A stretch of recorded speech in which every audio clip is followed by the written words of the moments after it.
এই প্রথম আমি খেলতে আসছি। আমারও বলতে পারে, আমি আহত হতে পারি, বলতে চাই ফুটবল আমার মতো হবে না।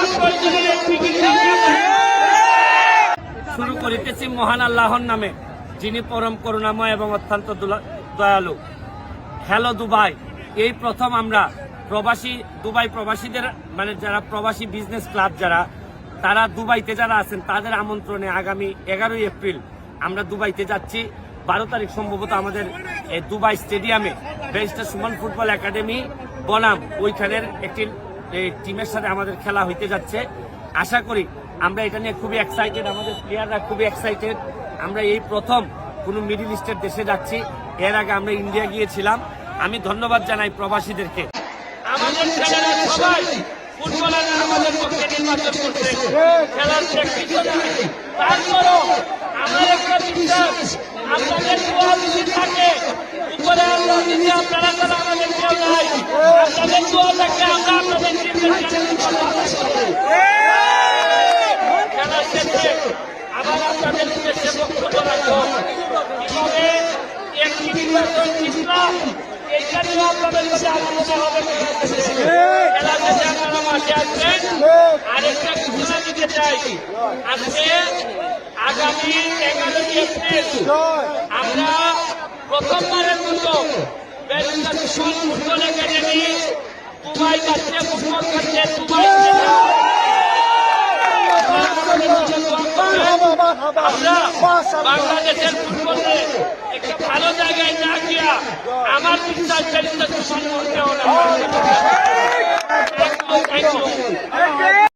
অনেকেই আমাদের জিজ্ঞেস করছেন যে আমি এমপি হওয়ার পর আর ফুটবল খেলবো কিনা বা এইভাবে বাইরে বাইরে খেলতে যাবো কিনা। কারণ অনেকেই ভাবছেন ফুটবল খেলে আমার বলতে পারে, আমি আহত হতে পারি, বলতে চাই ফুটবল আমার মতো হবে না।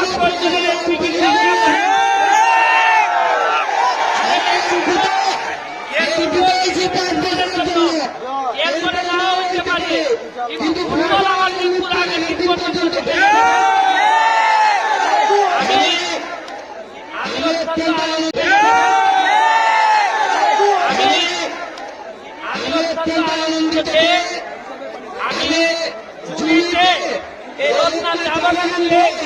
আমার খেলা সুযোগ।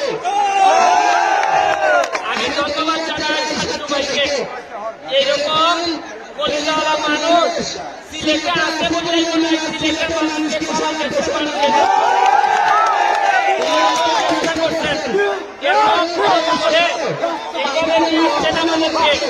আমি তার জন্য করে যাচ্ছি।